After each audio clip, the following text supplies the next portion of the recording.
son muy pichones todavía para los muchachos ahí, que son unos lobos terribles que arrasan, ¿no? Pero son buenos, son chicos muy buenos y van a llegar bastante lejos, ¿sí? Eso lo vamos a ver en un rato nada más, porque ahora nos dedicamos a juntar dólares para hacer el estadio de Boca Juniors, señoras y señores, para felicidad de Sergio Fasano.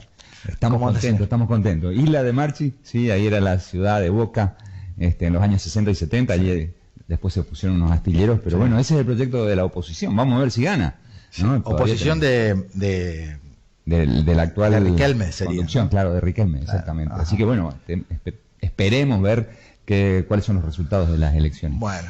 ¿Te acordás, Jorge, que la semana pasada me preguntaste el índice Chipa? Vi que ahí estábamos, que sube por Semana Santa. Sí. Te cuento, para que todos puedan, de alguna manera, magnificar de lo que vivimos y cómo vivimos en la Argentina y lo beneficiados que somos para salir de estos pozos. Año 2012, ¿sí? Segundo gobierno de Cristina Kirchner, ¿sí? El kilo de queso estaba un promedio de 20 pesos.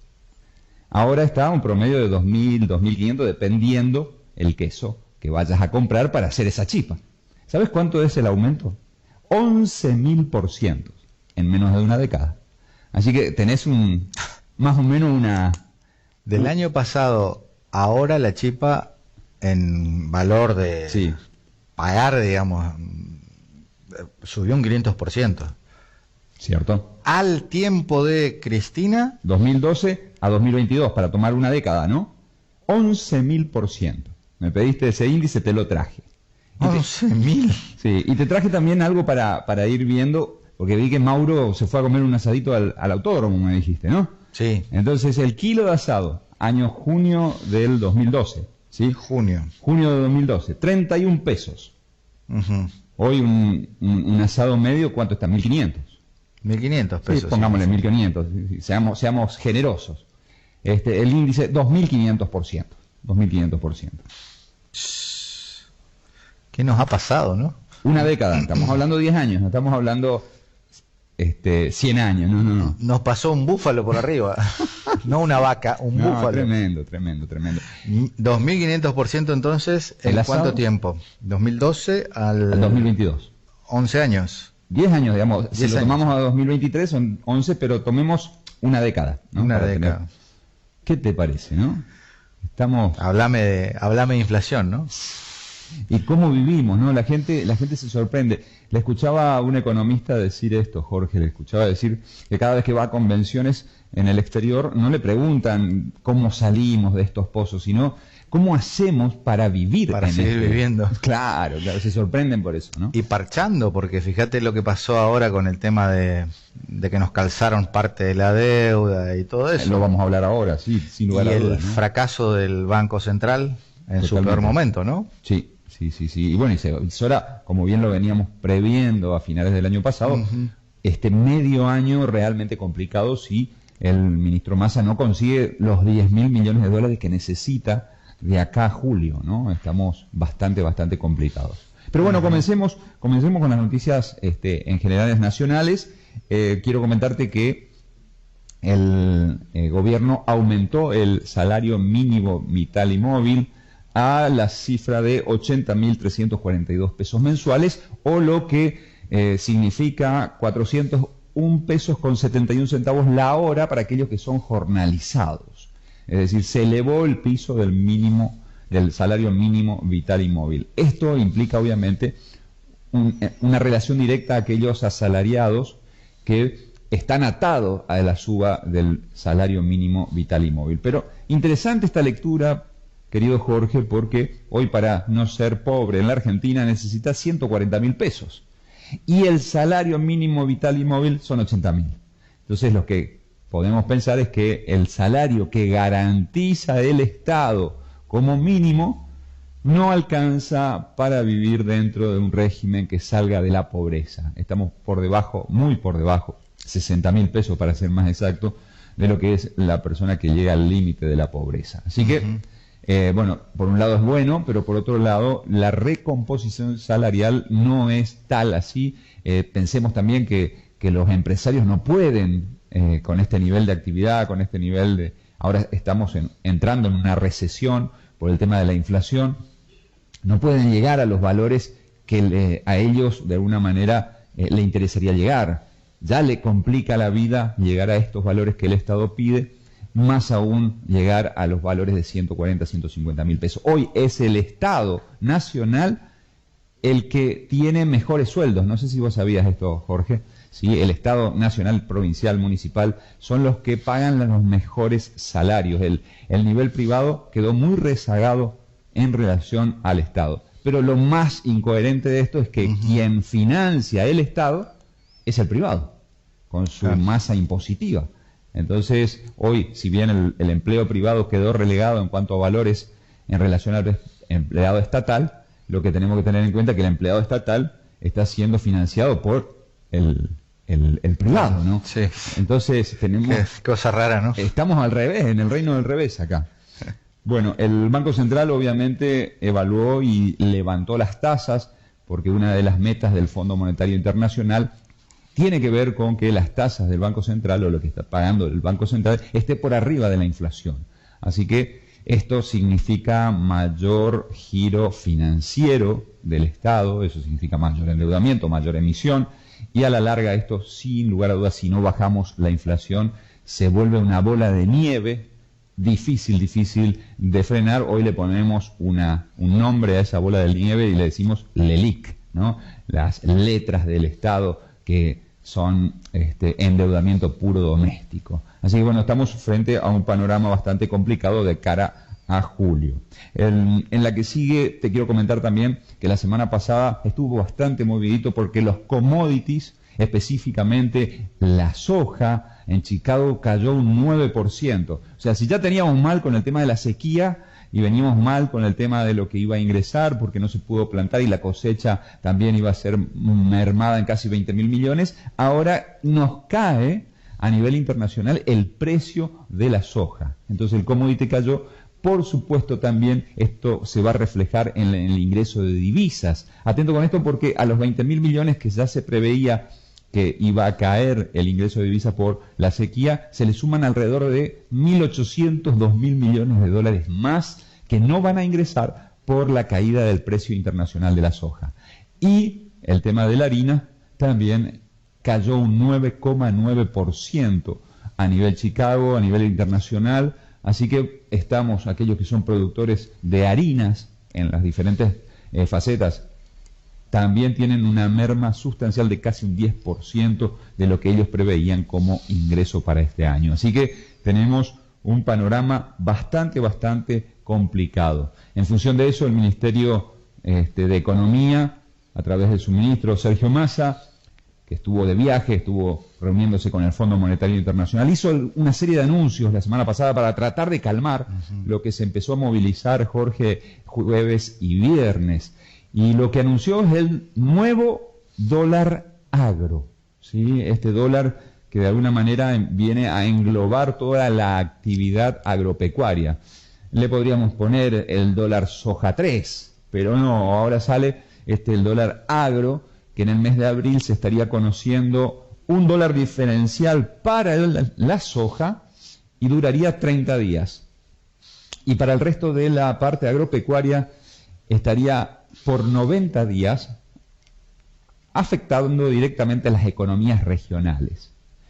¿Por qué esto es una noticia importante? Porque es lo primero de este plan de estabilización cambiario que anunció la semana antepasada el ministro Massa. Lo venimos diciendo, un país previsible no puede tener 40 tipos de cambio. Un país previsible debe tener un solo tipo de cambio. Y es necesario ir unificando. Aparentemente el ministro Massa así lo entiende, y todos los economistas han criticado la medida de tantos dólares dando vuelta. Entonces se está unificando por lo menos en el sector agropecuario. Se está hablando de un dólar de 300 pesos, igual muy relegado a lo que es el tipo de cambio real. El tipo de cambio real está muy por arriba de ese valor. Así que estamos esperando qué es lo que va a suceder. Hubo mucho movimiento el fin de semana con la reunión que tuvo el ministro Massa frente al Fondo Monetario Internacional, tratando de que las metas del cuarto trimestre del año 2022 sean aprobadas. Al fin y al cabo lo logró, querido Jorge, logró que las metas fuesen aprobadas, ¿sí? Y con esa aprobación se liberaron 5.400 millones de dólares que estarían entrando entre el viernes y hoy lunes a las arcas del Banco Central. Escuchá esto, Jorge, esto está muy bueno. 5.400 millones de dólares que son endeudamiento. Ellos le llaman desembolso, pero es mayor endeudamiento. ¿Pero sabés cuánto va a durar los 5.400 millones de dólares? No. 60 días. ¡Fua! Sí, porque entra a las arcas del Banco Central los 5.400 millones de dólares y ni bien entra, se le cobra el 50% que ya vuelve al Fondo Monetario Internacional. Y el otro 50%, ¿sabes cuánto va? Loco, te prestan y te sacan la mitad. Exactamente. Sería en síntesis. Claro. Y el otro 50% a mediados de abril. O sea, dentro de 15, 20 días vuelve al Fondo Monetario Internacional. Parche. Exactamente. Simplemente un juego contable. Es un juego contable. Para tapar un poco este déficit que está teniendo el Banco Central hoy con una balanza comercial, a mi criterio, y esto es solamente a mi criterio y en calidad personal, es deficitaria. Para mí hoy tenemos un Banco Central con reservas negativas. Así que ojo con lo que se avecina. ¿Por qué? Muchos me preguntan por qué digo esto. Es muy fácil determinar que el Banco Central está usando parte de los yuanes chinos, que está como swap, como un préstamo, ¿sí? Para utilizarlos hoy, convertirlos a dólares y utilizar eso como reserva del Banco Central. Eso significa, sin lugar a dudas ya, que las reservas líquidas en dólares ya no están. Entonces, por eso digo que me arriesgo a decir que el balance del Central en cuanto a reservas está negativo. Si a todo esto, querido Jorge, le sumamos una noticia que generó un cimbronazo en el gobierno que no se esperaban, que fue a finales de la semana pasada, el día viernes para ser más exacto, es el revés judicial que tuvo el Estado Nacional con respecto al juicio que tiene el Estado argentino e YPF en su contra en el estado de Nueva York, en la ciudad de Nueva York, más específicamente en los tribunales de Manhattan, ¿sí? Allí el Estado Nacional sufrió un revés muy, muy fuerte, ¿sí? La semana pasada, que le puede llegar a costar hasta 20.000 millones de dólares a la Argentina. Y usted me preguntará de dónde surge esto. Surge del segundo gobierno de Cristina Kirchner, cuando se repatrian los capitales de YPF y se expropia a YPF Repsol los capitales de la petrolera estatal o la petrolera de bandera. Es interesante esto porque muchas personas dicen, bueno, ¿por qué este juicio? Bueno, hay un fondo que es el Burford Capital que compra todas las acciones de aquellos que fueron perjudicados por esta expropiación, ¿sí? ¿Dónde surge todo esto? Meses antes, Jorge, escucha esto, meses antes de la expropiación, YPF Repsol descubre el yacimiento, ¿sabes cuál? Vaca Muerta. Entonces descubre meses antes este reservorio maravilloso, ¿sí? De gas y de petróleo, y meses después YPF es expropiado. Allí empiezan las demandas y bueno, se sufre el primer revés, YPF queda exenta de responsabilidad, pero el tribunal sí falló en contra del Estado argentino por los intereses privados que han sido lesionados. Igualmente todavía quedan 2 instancias de apelación, pero se evalúa que el daño al Estado Nacional puede ir de 8.500 millones de dólares hasta los 20.000 millones de dólares, ¿no? Estamos perdiendo 20.000 millones por la sequía, imagínate, esto es por un juicio nada más, ¿no? Así que estamos realmente, fue un cimbronazo muy grande para el Estado, la gente estuvo realmente preocupada, todo lo que se movilizó en el Ministerio de Economía, no se esperaban, si bien se esperaban un revés judicial, no se esperaba que fuese tan certero y efectivo en contra del Estado. Así que bueno, estaba Alberto Fernández también reunido con el presidente de los Estados Unidos, estaba el ministro Massa reunido con el Fondo Monetario, se creía que algo se iba a flexibilizar, no fue así, y obviamente esta sentencia en primera instancia recayó en contra del Estado argentino. Así que bueno, veremos cómo se va a desarrollar y cómo va a avanzar este nuevo juicio en contra del Estado Nacional, ¿sí? Vayamos con el índice de la pobreza, Jorge. A ver. Qué tremendo, ¿sí? Estamos viendo esta imagen que vamos a ver ahora, es la antesala de los índices del año 2023, ajá, es decir, todo el 2022. Bueno, escucha bien esto. Cerramos el año 2022 con una tasa de pobreza en la Argentina del 39.2%. 40% de la población argentina hoy es pobre. Pero lo más interesante de este cálculo es que si lo comparamos, esto se mide trimestralmente, o sea, 4 trimestres en el año. Si tomamos el semestre en lugar de trimestre y tomamos semestre y comparamos el segundo semestre del año 2022 con el primero, el incremento fue ese que está en pantalla, ¿sí? 36% subió al 39%, o sea, casi 3 puntos en 6 meses.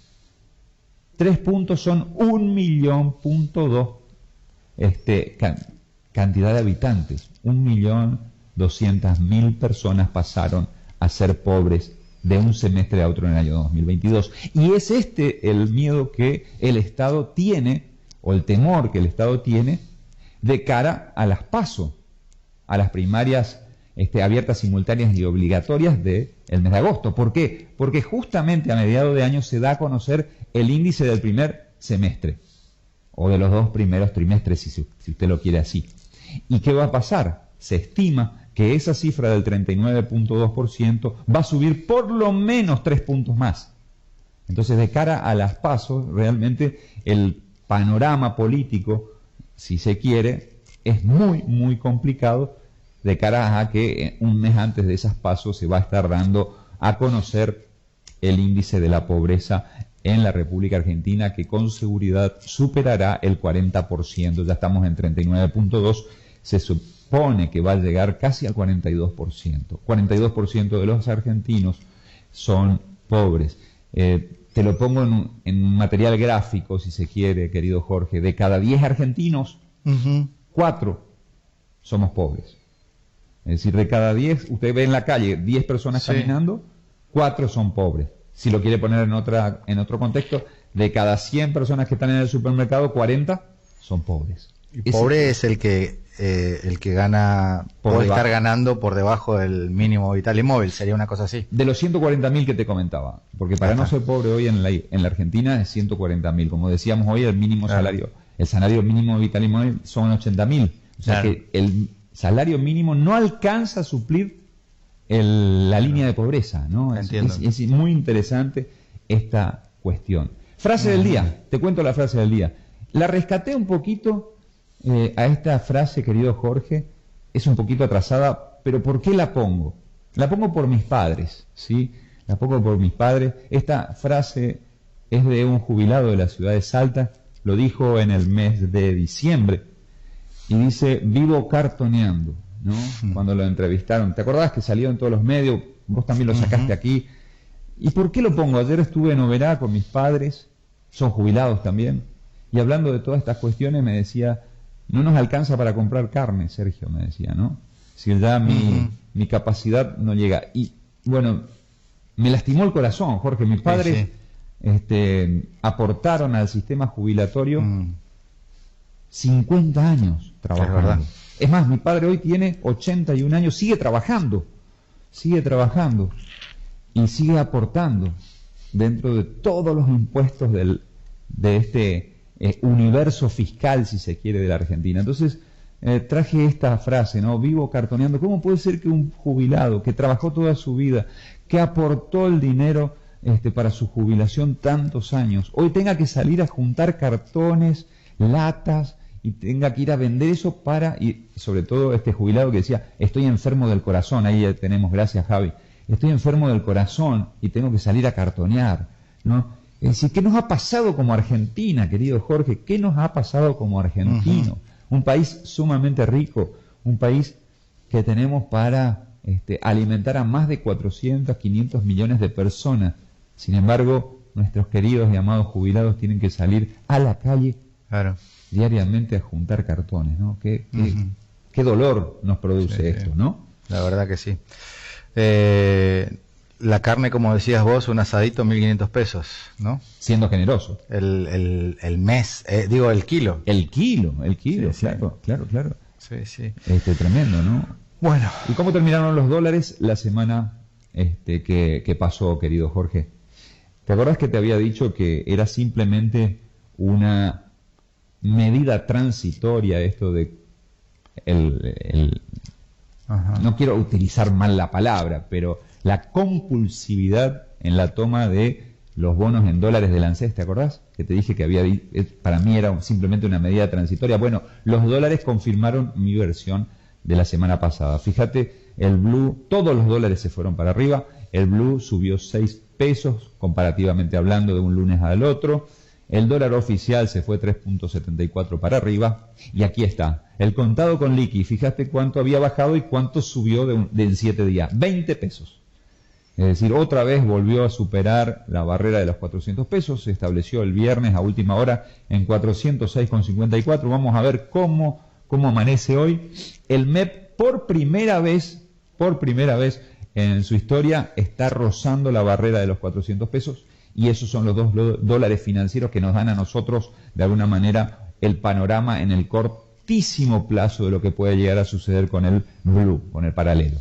Y el Qatar, que no para de subir, una trepada increíble, no para, está en 432,48, es el dólar más alto en este momento, subió 6,35 pesos al cierre del día viernes 31 de marzo. Así que bueno, estamos expectantes con lo que va a suceder este mes de abril, Jorge, un mes calentito en materia financiera por la necesidad de dólares que va a tener el Banco Central. Así que bueno, estamos en la espera. Si nos quiere de alguna manera ubicar, si nos quiere hacer alguna pregunta, si nos quiere consultar algo, nos puede escribir, allí está el email, ¿sí? Habías dicho 400 pesos el dólar, ¿te acordás? ¿Te acordás? Y todos pusieron el grito en el cielo, ¿no? Me acuerdo, sí. Sí, habían dicho, no, va a llegar a 400 cuando estaba en 100 y algo, y todos dijeron, no, imposible. Bueno, hoy se cumplió, claro. Y no estamos hablando de mucho tiempo, estamos hablando de menos de un año para atrás. Así que estamos allí, ¿no? Sergio, gracias como siempre. Ahí está el WhatsApp de Sergio, es el 3764 20 25 21. Nos haces una consulta, te respondemos y bueno, estamos en comunicación. Claro. ¿Y el correo? S de Sergio, adrianfasano@gmail.com. Claro. Muy fácil, ¿no? Claro. Sadrián Fasano. Contento porque 3-0 por 2 el fin de semana. Así estamos conmigo. Qué bárbaro. ¿Ustedes tienen su proyecto? ¿Cómo? ¿Ustedes tienen su proyecto, su promesa? Nosotros no nos quedamos atrás. Pero ustedes no llegan a las 107.000 butacas. ¿Ustedes dónde van a poner las butacas? ¿Ustedes sumaron los 2 estadios? Nosotros vamos por el techo del estadio. Ah, muy bien. Techar el estadio Monumental. Sí, va a quedar, he visto la foto. ¿Estuviste espiando? Me interesa porque tenemos que tener un proyecto mejor que ese. El gerente general del club dio detalles del proyecto para colocar un techo en la renovada cancha millonaria. Sí, señor. Bueno, dice que la planificación, según lo que hablan en inversión, al menos, ahí le pasé a Hugo el material, se habla, ¿cuánto dijiste vos? 300 millones de dólares. Bueno, 40 millones de dólares va a llevarlo de River. ¿Viste que bueno, ya hicimos un montón de inversiones. No, pero digo, comparativamente hablando, un estadio de la magnitud de Boca, hablando en serio, ¿no? 300 millones de dólares contra un techo, solo un techo de 40 millones de dólares. Interesante. 300 millones es la primera parte de lo de Boca. ¿Usted cree que sí? Sí, yo creo que es la primera parte. O sea, no va a ser solo eso. Este es el gerente hablando de la idea de River de techar. Arrancamos con olores, terminamos con gloria. No, mentira. El bloque es un chiste. Amo y quiero a los de Boca, así que no hay problema. Es una rivalidad sana. Es una rivalidad sana, claro que sí. Bueno, están con la onda de querer hacer... ¿Qué estadio tenemos techados? Por ejemplo, los de Qatar estaban techados, ¿no? Sí. Eso estaban todos y refrigerados. Y refrigerado. ¿Te acordás? ¿no? A 22, 23 grados quedaba. Bueno, el de Boca no hace falta refrigerar. Estamos en la isla de Mar. Está en helado. O muy frío. Helado siempre. Pecho frío. El de River tendremos que poner algo porque somos re calentones. Bueno, con eso cerramos. Gracias, Sergio. Y escuchaste lo de Conmebol, ¿no? Ajá. Sí, el estadio de Conmebol en Asunción. No sabía. Está confirmado, ayer lo confirmó el presidente de la Conmebol. Ajá. En el caso de tener la digamos, sede de 2030 para Argentina, Paraguay, Chile y Uruguay. Ajá. Estarían construyendo un estadio con la última tecnología a nivel internacional de 60.000 espectadores, ¿no? Mirá vos. Estaría ubicado en Asunción. Mirá, entonces fíjate vos, se están preparando para el Mundial. Tanto River, Boca, con su estadio. Boca primero, River después. Conmebol, River, Boca. Sí. Misiones con el suyo también, claro. Quiere hacer de 40.000 butacas. Y claro, es que lo decía, ¿no? Lo decía, era el gobernador Herrera Watt, Oscar, estaba diciendo justamente porque la FIFA como mínimo pide 40.000 localidades para albergar un partido.